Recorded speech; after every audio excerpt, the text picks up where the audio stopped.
Hi, everybody. This is Pete Delatorre. I'm the CEO of Camacol Talk, and welcome to another Camacol Talk. Today's program is brought to you by Career Source South Florida, the City of Doral, Baptist Health South Florida, and City Place Doral. This video podcast is on every Friday morning, 11 a.m., where we look at the business executives, the small business activity in South Florida, and all of our community leaders. Today, I'm honored to have Ralp, who is the Miami-Dade Aviation Department Director and CEO, otherwise known, of course, as Miami International Airport. As you will see in this conversation, the airport, our airport, is experiencing phenomenal growth. Let's sit back and watch that talk. All right, as promised, with me right now is Ralp Cuite, who is the leader of the most spectacular, fastest growing airport, I'm going to say, in the world. What's going on, my friend? Good, Pete. How are you? Did I give you a loaded potato there? That was a loaded potato, but that's okay. Hey, Ralp, we have a brief opportunity to have what could probably be a 4-hour conversation.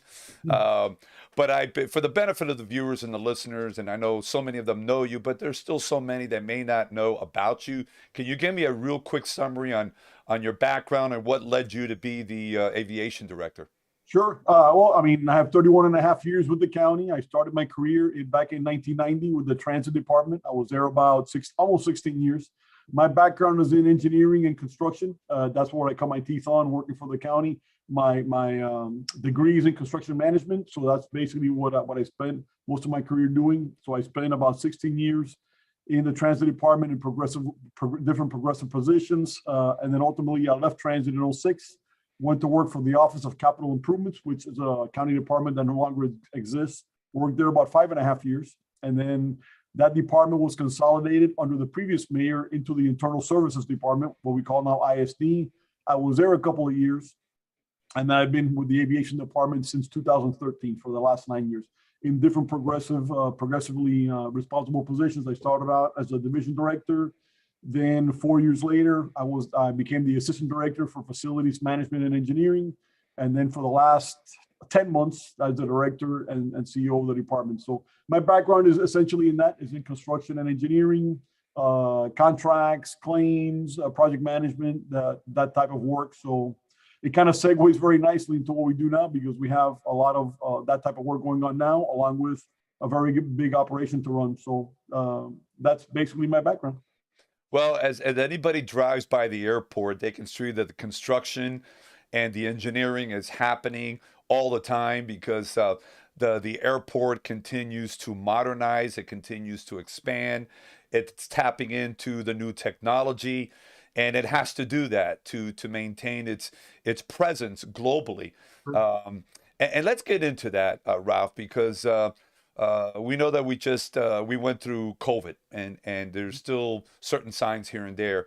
Yet the airport, MIA, has flourished and now is off the charts. Can you give us the exciting news? Sure, I'd be glad to share. I'd love to share good news. And the news right now at our airport is that we're back, and we're back very, very strong. We've had a very robust recovery from the pandemic.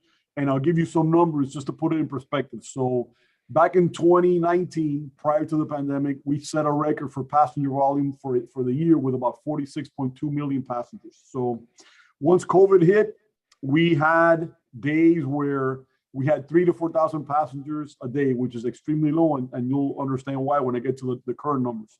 So 2020 was a very, very difficult year for us. You know, we had very low passenger volume, about a little bit over 18 million passengers came through the airport in 2020. That we bounced back some in 2021. We had about 37.5 million passengers.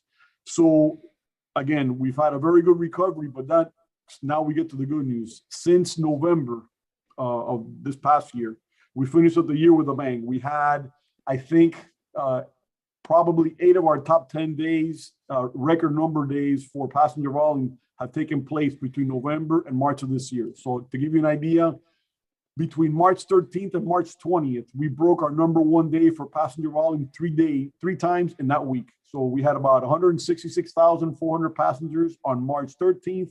We had about 167,000 passengers on March 19th. And then we had our number one day ever on March 20th, where we had nearly 168,000 passengers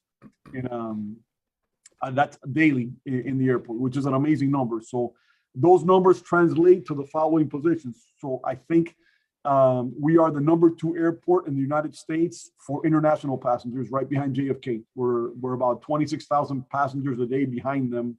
And there was a period of time in 2021 where we were the number 1 airport for international passengers, and then JFK overtook us at the end of last year. But we're right there in the mix. So incredible numbers that we're putting up, and those numbers are continuing. We're averaging now anywhere between 150 to 158,000 passengers a day, even during what is typically our slow time. Our peaks are usually during the Christmas holidays and also during the summers, obviously, when people are traveling. We are putting up holiday type numbers during what is usually a little bit slower period for us and passengers. So on the passenger front, we're off the charts. We are probably, depending on the given day, we're anywhere from 105 to 110% of our pre-COVID numbers for domestic. So we're exceeding our numbers pre-COVID in domestic flying. In international, we're back at about 85%, but we're seeing that those numbers starting to pick up now, and going into the summer, we anticipate it'll pick up more. So those numbers that I mentioned before, what makes them even more impressive is that we're putting them up, and we're not back international yet. We're at 85%. So incredible numbers on the passenger front. The news for cargo is also similarly excellent. We broke our tonnage record in 2020. In the midst of the pandemic, we moved 2.33 million tons of cargo in 2020. And we followed that up in 2021 by breaking that record, and we moved 2.75 million tons of cargo. So just tremendous movement on cargo. We're the number 2 pharma hub in the country, and we are the number 1 U.S. domestic airport for international freight, and the number 9 worldwide airport for international freight. And a little bit of good news that we found out just last Friday.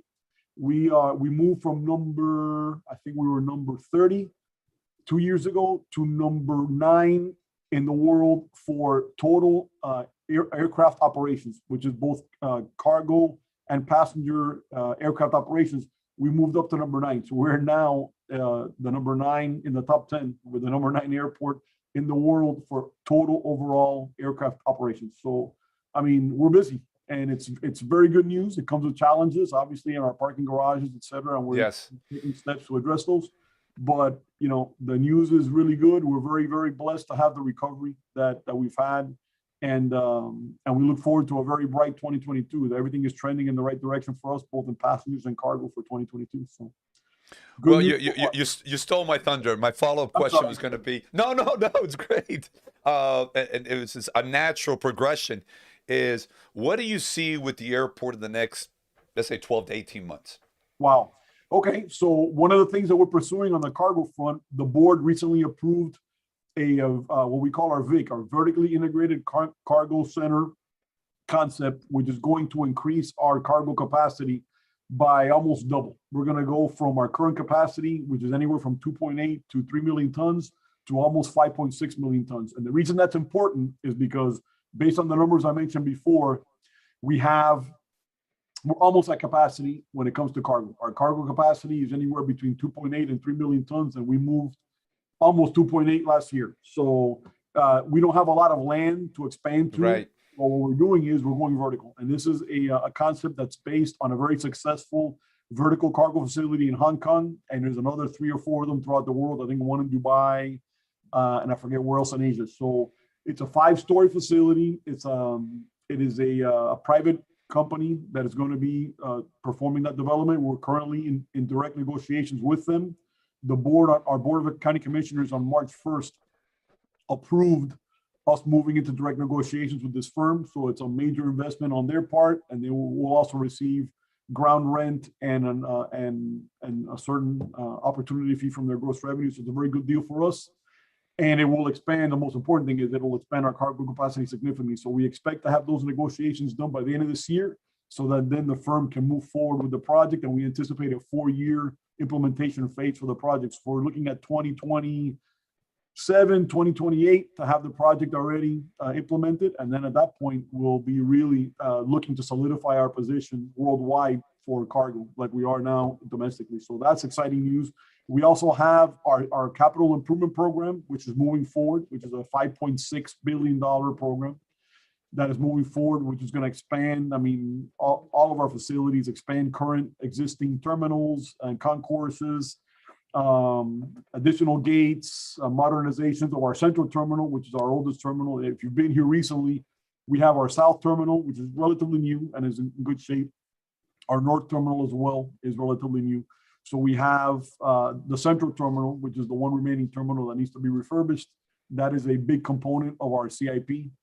And that's going to be moving forward. Obviously, the CIP is a 15-year program. So it's something that's going to take time to do, but we've already kicked it off. It was a little bit delayed during COVID. The 2 years that we were under the, kind of like the COVID shadow, we held off a little bit on those projects because we were focusing on keeping the operation running and cutting back on our costs, et cetera. But now that we're recovering, we are jump-starting again our CIP, and we're very excited. We have consultants on board, starting some program management functions, some design functions. So we're very excited to move that forward. And that, again, will put us on the map as far as customer service, modernized facilities. So we're very excited about that.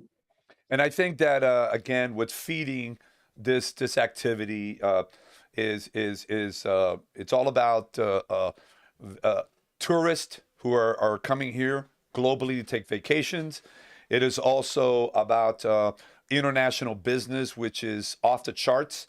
Yep. And everywhere you look, Miami now is just taking another step forward. Miami now is becoming very quickly a tech hub. Yes. With crypto and blockchain and everything going there. So that's going to add more passengers, more folks that are going to be traveling through Miami. And how many airlines are now flying to and from Miami? We have nearly 100. At some point before COVID, we had more than 100. Right. That number dipped down a little bit, so now we're getting up close to 100 again. We're in the high 90s. I can get you that exact number, but we're very close to it. So, and how does that compare to the other airports in the country? I would have to get back to you on that. Okay, that's fine. That's fine. It puts us right up there. Yeah. I think we're up there as far as the number of airlines. But again, it's very exciting news when we have meetings with other airports, both within the state of Florida and outside of the state, and we, talk about how good our recovery has been. You can see people are amazed because there's some airports that are still only 50% back, 60% back, 70% back, and we're essentially back and more. So and more. And more. So that's great news. And to your point, Pete, what's going on with technology, the tech hubs and some of the firms you mentioned, and our mayor, Mayor Levine Cava, is extremely supportive of those initiatives.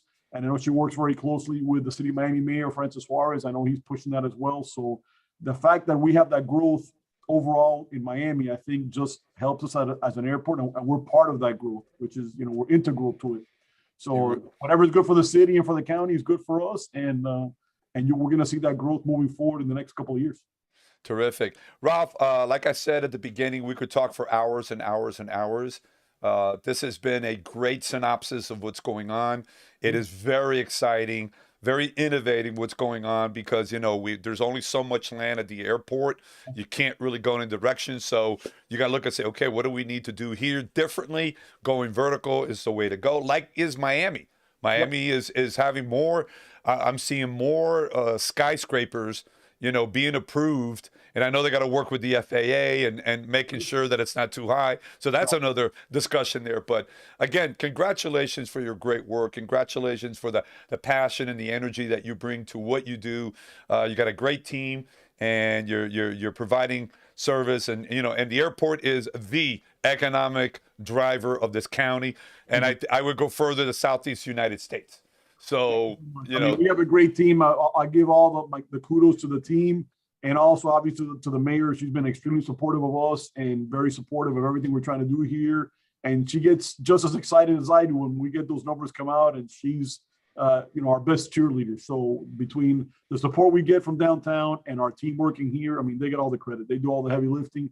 I just get to be the guy that gives you the good news and report it. And we're excited. I mean, we're excited. The growth here in Miami and our growth that goes along with it. We're just extremely, extremely happy with it. And we look for a very bright next couple of years. Terrific. Ralph, my friend, thank you so much for being with us. My pleasure. Truly appreciate it. And we'll bring you back down the road. That's for sure. My pleasure. Glad to do it anytime. All right. You take care, my friend. You too. Take care. Take it easy. Bye-bye. Bye-bye. Wow. The airport, Miami International Airport, is booming. Thanks once again to Ralp Cuite for being with us today to share all this amazing information. I want to thank you for always being with us during this weekly video podcast. If you have a moment, follow us on all of our social media platforms. Look out for Camacol Talk. And at the same time, if you got a moment, subscribe to our YouTube channel. Again, this program is on every Friday at 11 a.m. We thank you for your time. You have yourself a fantastic weekend. Take care.